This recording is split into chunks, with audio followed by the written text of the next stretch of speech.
Hi guys! I'm really excited to be here today because we will speak about grid work, which is one of my favorite exercises to do in a horse's back.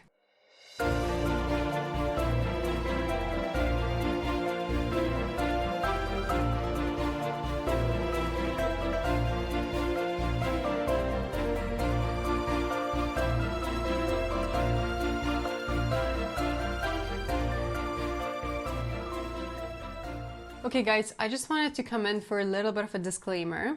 Very important to note, I'm not a trainer and I'm not a top rider either. The reason I'm coming up with these suggestions for you is just because that's something that has worked for me and my horse.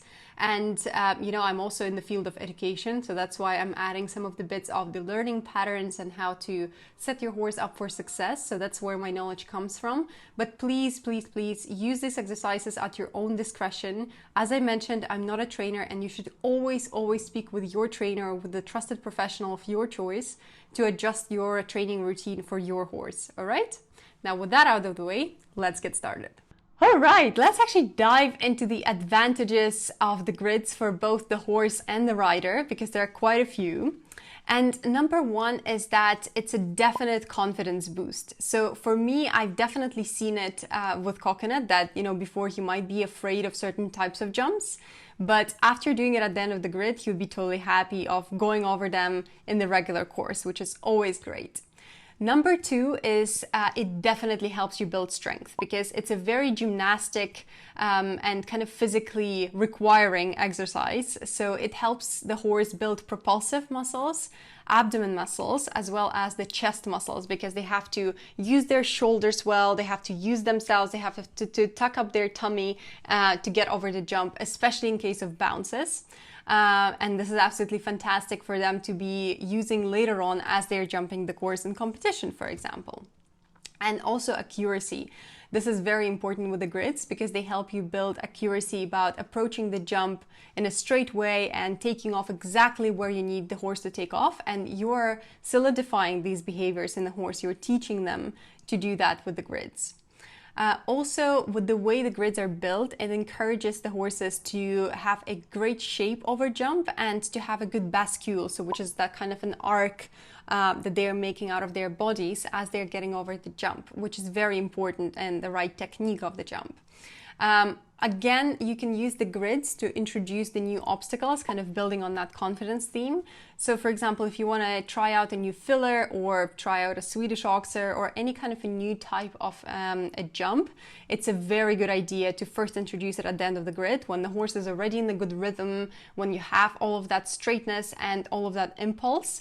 It's a great idea to do that, and also to raise the heights of your jump gradually as you go down the grid, because it helps the horse get the confidence and it helps them jump them correctly as well, because again, you're setting them up for success in grids, which is one of my training mantras, if you remember from the previous video. If not, go back and watch the Coconut's progress update. I love that video, and I speak a lot about some of the training tips that I'm using with him to get him to where he is now. Spoiler alert, part of that is grids.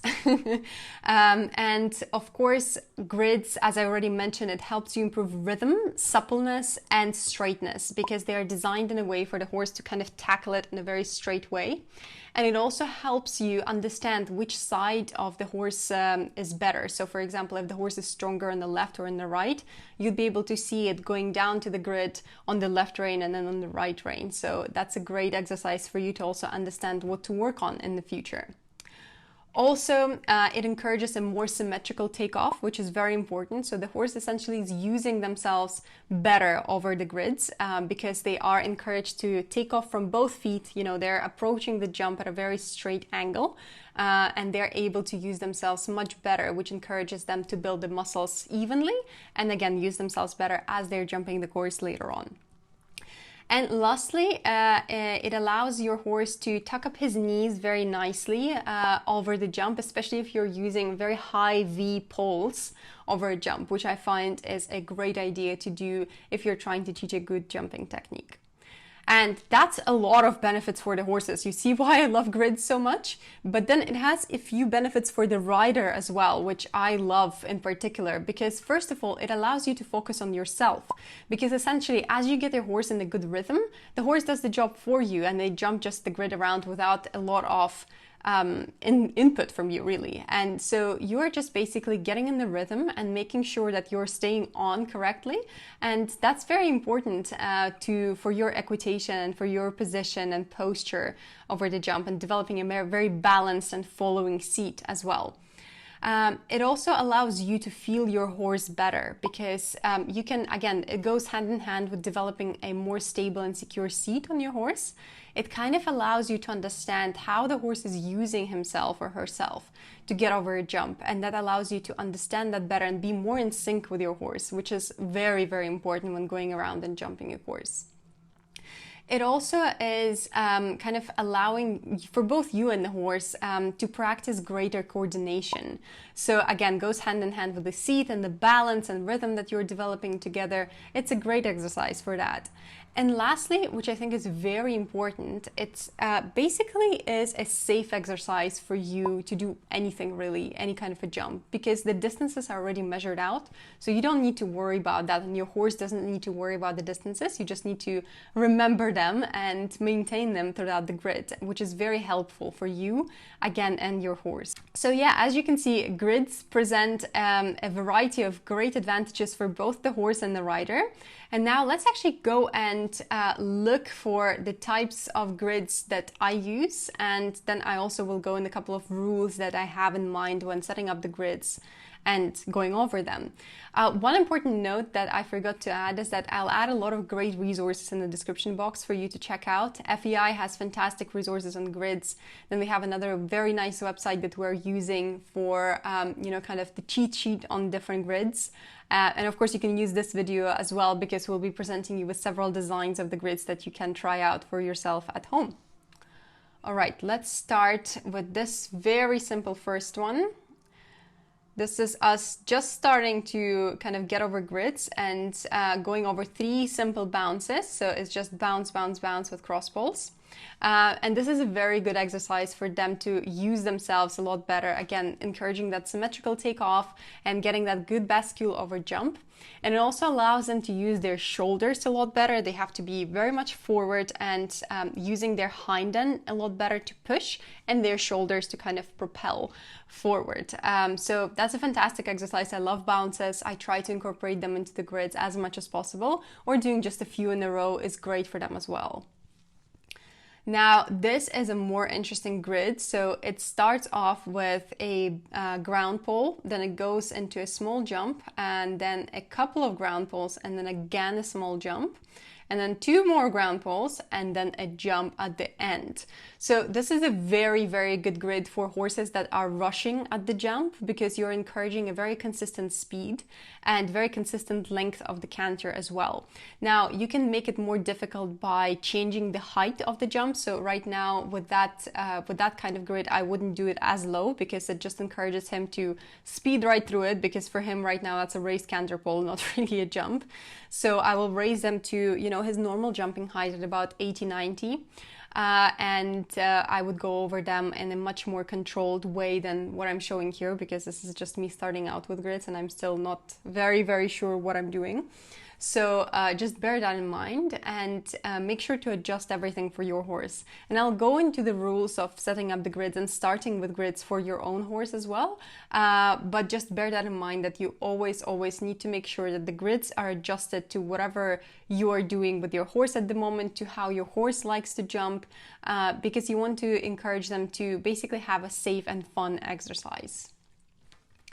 All right, and this is one of my favorite grid setups, or something close to that, where you go into a grid at a trot gait, and you have a couple of ground poles to encourage that, so to encourage him not to go into canter too soon.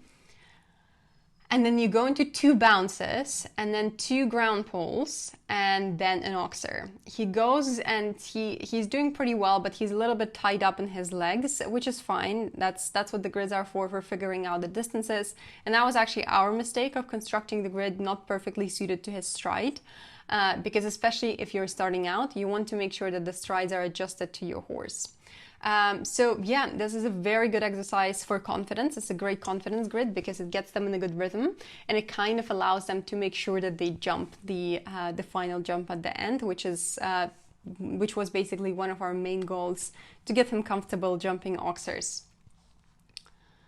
All right, let's keep watching. This one is kind of a progression exercise. It's very interesting. So we have a ground pole. Then we have a raised trotting pole, and you know, I will do a video on pole work later on, but I absolutely swear by raised trotting poles for building the top line muscles. They're absolutely fantastic for that. Then a couple of just normal trot steps, and then again 3 raised trotting poles in a line, and then 2 ground poles. And later on, I approach it from a different side. You can see that I'm doing that here, making sure that he has a very nice lift off the ground.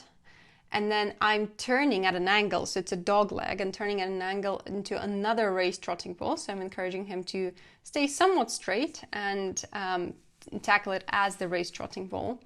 And then I'm approaching it again, but at a canter, and then a downward transition into a trot, making sure to maintain that pace and that good impulse. Going into canter again and tackling that last dog leg as a jump. This is a fantastic exercise to train dog legs. I think that's very important, and they are designed to trick you because they're designed for you to turn too soon so that the horse wouldn't see the jump and might run out, or jump it at an angle and hit it.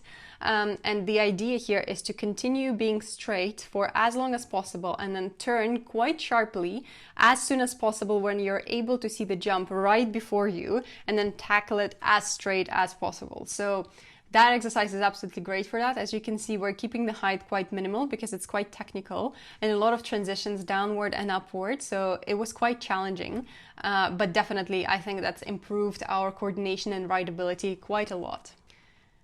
This one is another grid, very similar to the previous one with the Noxer that I've shown you. So it goes 2 ground poles, 2 bounces, a vertical, and then that would be an Noxer, but so far I'm just testing it out.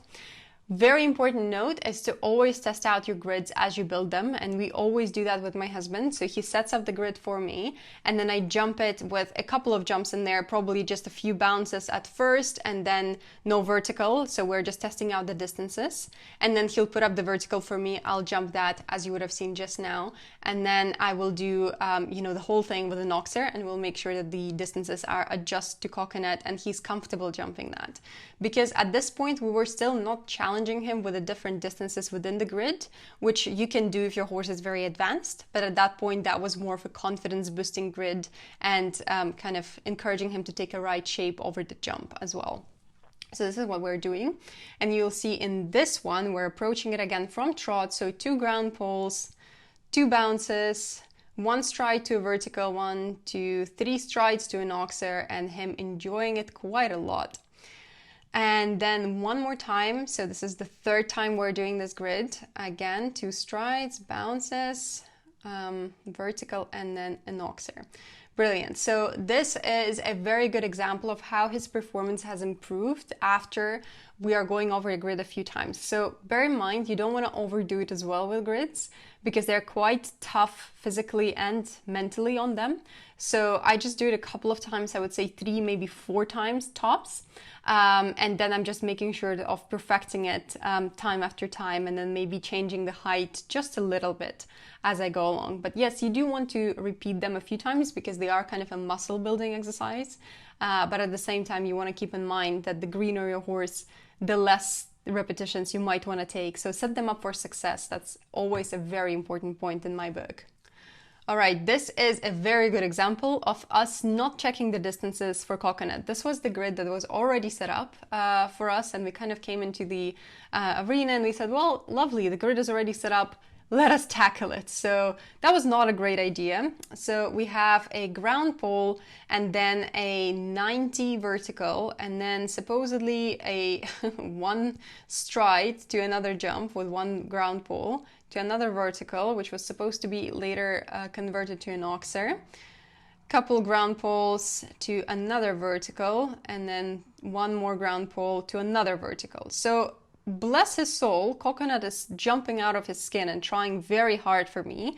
But as you could see, the distances were really wrong for him. What we could have done here, instead of moving everything out of the way, we could have just removed the ground poles and let him find his own distance. And I would think that there would be 2 strides where he's done 1 and 3 strides where he's done 2, because he's much more short-strided than a normal horse would be, I guess, because he's 15'2". So he normally tends to have a shorter stride. So this would be very, very important for us to check and look back. The good thing is that we stopped right there. We didn't try to make it even harder for him, but definitely bear it in mind that these distances are very important and they set your horses for success. This is, again, one of my favorite designs of the grid. We're doing it again. And this is as you can see, an oxer at the end and a vertical, and then a couple of high cross poles, which are set as bounces. And we are going into this one with canter, because you see there are no ground poles before the cross poles. So we're going in as canter, and then we're doing the 2 bounces and then the vertical, and then we're checking the distances for oxer. Everything is fine. And then my husband has set up an oxer for us. We're coming at canter, bounce, bounce, 1 stride to vertical, 2 strides to an oxer. Perfect.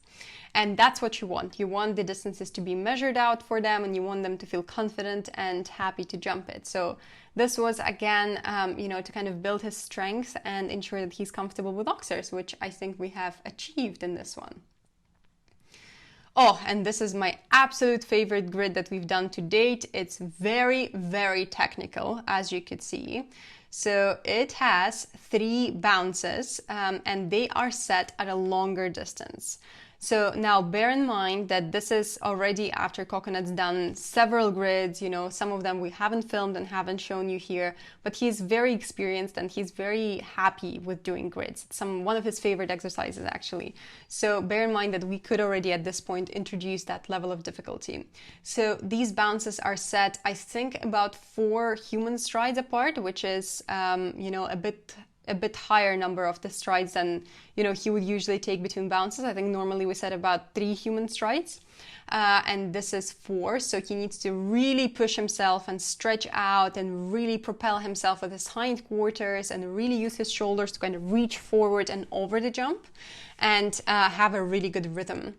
And then it goes 1 stride to a high vertical. This is 95 vertical. Then it goes, I think, 2 strides or 3 strides. I don't remember. I think 3 strides to no, that's a 2 stride. We'll see now in the video. To a meter vertical, and then 3 strides to a 110 oxer. Very, very challenging. The first time we've done this grid, it was lowered a little bit. So he's approaching it here. Going over the bounces, 2 strides to a vertical, 2 strides here as well, and 3 strides to an oxer. Perfect.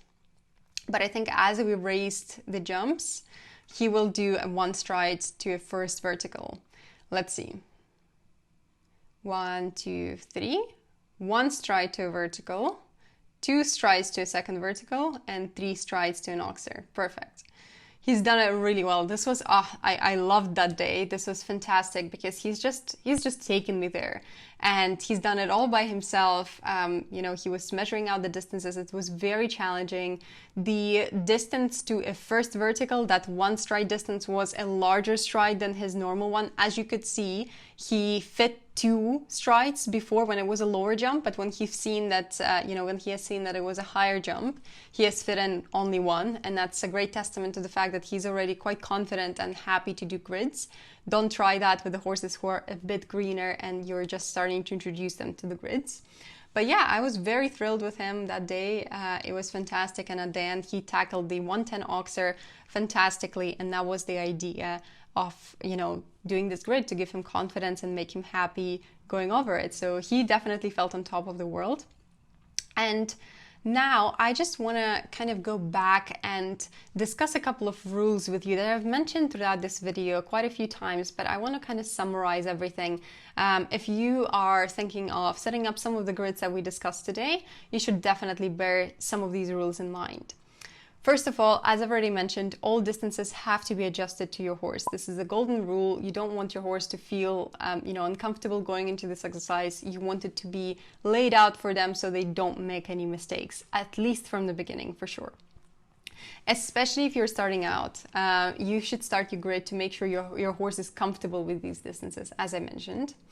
Never ever use metal poles. I don't know what is the issue with metal poles. We sometimes have them at our facility and some trainers tend to use them. Maybe if their horses are not too careful, I'm not sure, but I would never, ever, ever at any point encourage anyone to use metal poles. Those are just cruel. Those are just very hard on your horse. If the horse makes a mistake and they bang themselves on a metal pole, you're just setting them for a failure and for a very, very painful recovery as well from that. Just imagine you trying to get over a jump and hitting a very, very hard metal pole. So if you can, for the ground poles, use those, styrofoam poles or, the softer ones that if your horse steps on them, especially at a landing, especially if you're doing oxers and you want to do a landing pole after an oxer, definitely make sure to use a very soft pole. So if your horse steps on it, then it's not an issue and they don't hurt themselves, because that can get into a little bit of a disaster, because the grid success is kind of dependent on having good rhythm. And if you mess that up, then it's bound to be a very bad scenario. So please don't do that and make sure to have very safe equipment. Now, the jumps in the grids should always be ascending, not descending. If the jumps are descending, the horse is just confused and not sure what you're doing. So always make sure of that. And as I mentioned, do not overdo it. It's a very, very demanding exercise, both physically and mentally. So make sure you do it just a couple of times to start out. Start with very small grids. As you would have seen in this video, we started with just 3 bounces and that was a grid for him. And I didn't do much in that day after that, because it's very, very difficult for them. They have to think how to use themselves. They have to really use their muscles very well. If you think about it, it's kind of like dressage if you convert it in jumping. Don't hate me, dressage people. I know dressage is very important, but I'm just saying it's very demanding on the muscles and it's very precise as well. So, which is what you want out of the grid, but just don't overdo it. Have someone on the ground. This is very important, and I found that I'm very lucky to have my husband help me out with, setting the course, setting the grid, and making sure that we are okay with the distances and everything. So ideally, you should have someone on the ground who's watching you, who's making sure, the distances are correct, the heights are fine, that you're doing well, and helping you kind of maneuver everything around. That's very, very important. So I would definitely prefer if you had someone on the ground helping you. And then obviously don't make your horse feel trapped. If your horse needs to run out, let it be an opportunity, because I've seen in some of the grids people also put those kind of wings to the side of the grids where kind of the horse doesn't have any opportunity to run out, and they might if they had a wrong rhythm, for example, and they've kind of set themselves up for it, and they might hit themselves very badly at the jump if they're stopping abruptly, or they might jump and kind of trip on it and hurt themselves with the poles there. It's bound for disaster. So please make sure that the sides of the grids are open. You might put placing poles or like ground poles at the kind of at the sides of the grids, but make sure the horse is having an opportunity to run out if you really messed up the distances. It's very important. Of course, you don't want to encourage them to do that, obviously, and you want to set them up for success. Again, very important, but make sure they don't feel trapped and they don't feel like this is a very scary exercise that they can't get out of, and if they make a mistake, that's the end of the world. So, yeah. And I would say have fun, because I think grids are extremely fun and they're a great exercise for you to try out. So if you are thinking of starting with grids, here are some tips that I have for you. Definitely start with the poles on the ground first and kind of make sure that the horses are happy doing pole work and they are okay going around them and, feel very comfortable and encouraged. Number 2 is that in the grids, as you're building the grid, introduce the types of jumps that your horse is already very familiar with and knows what to do over them. So for example, you can have a couple of trotting poles coming up to a cross pole and then a landing pole at the end. And that would be a grid. That would be a great starting out grid. So start with that and make sure that your horse is very confident around that. And then later on, you can gradually progress into much more advanced grids, as you would have seen in this video as well. And then number 3, again, I'll have to mention that again, is that remember the distance. If you're unsure, you can set poles in the ground to canter past them. So for example, if you don't know what length your horse's stride is, just start cantering around and either have someone video you with some markers on the ground. So like, for example, you would set a couple of ground poles and then you would canter around them or just by them, and you'll have someone note the number of strides the horse has taken between the poles. Or you can just go over the poles as well and see the more natural kind of canter strides that the horse takes and measure based on that, because you want to make sure that the grid is adjusted to your horse's natural stride.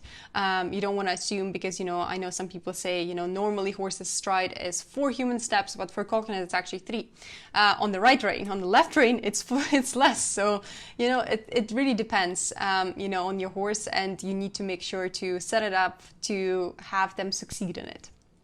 And of course, introduce, start with a cross pole and introduce the difficulty gradually, as I already mentioned. To guarantee successful takeoff, you might want to have like a ground pole before the jump, so they know how to judge the distance. So they kind of canter into it or they trot into it. And then you have a very nice, ground pole at a distance of, a couple of steps for them to have a takeoff. So for us, it's 2 big human steps. For your horse, that might be different, judged by your horse's own strides. And so you're basically guaranteeing successful takeoff and eliminating the number of mistakes your horse can have. And then you can have a placing pole at the end, for example. And then, of course, introduce bounces one at a time. Don't overdo it. Don't do 50 bounces at once. That's very, very demanding. They'll have very tired legs.